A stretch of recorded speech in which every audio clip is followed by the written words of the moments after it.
cắt thầy dầu mắt mi dây đã ăn xi ngà mi tình đi cái quất mi nà lệ mi xua lộn lang nu thank you mi bu maya cầm bồi Giêsu trên lông rê thấy ngay na địa anh trên hàn áo nạc ô thông chu mi nu cần trở lại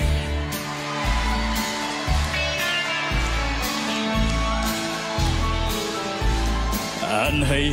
hal lên sual ko tu a đột nạc in a khát mi bôi pa mi nu lung huyên cần xếp lại mò nắng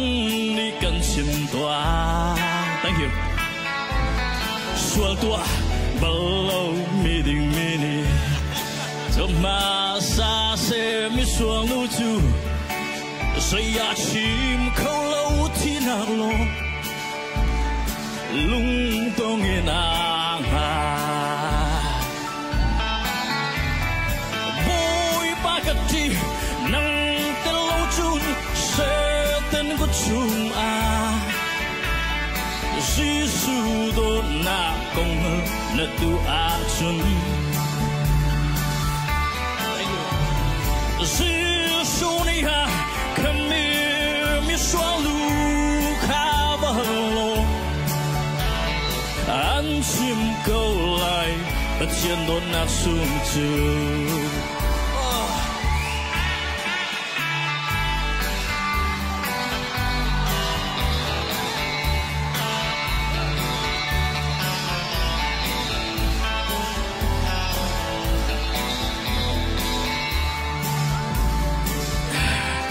cả dầu ngâm lâu min hu mai chiều sual nak ruang a perle pangin saya chim khâu lâu thì nak lo lung dongin ang ha rua chan ok say ang ngày ti lo bom tu ngày lâu win mi sual lu saya chim khâu lâu thì nak lo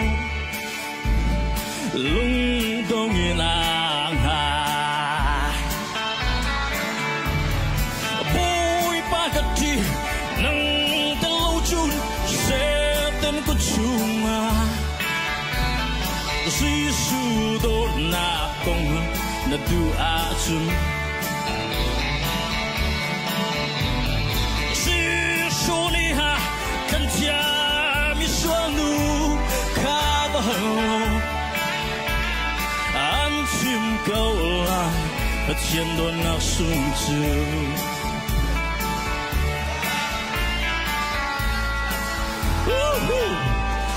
minu nạc sual tâm mi cây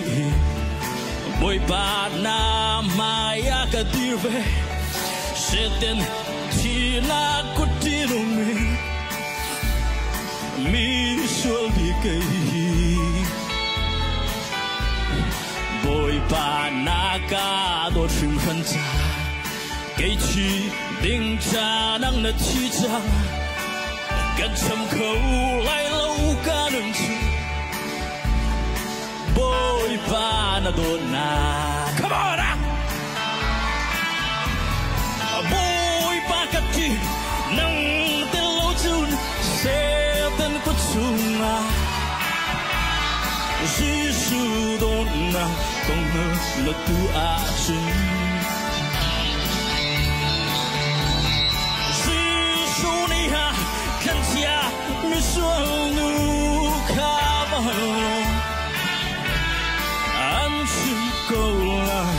và trên đồn nạc xuống chiều anh chim câu lại Giêsu do nạc xuống chiều.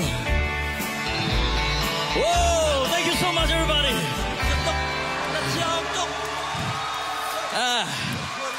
Let's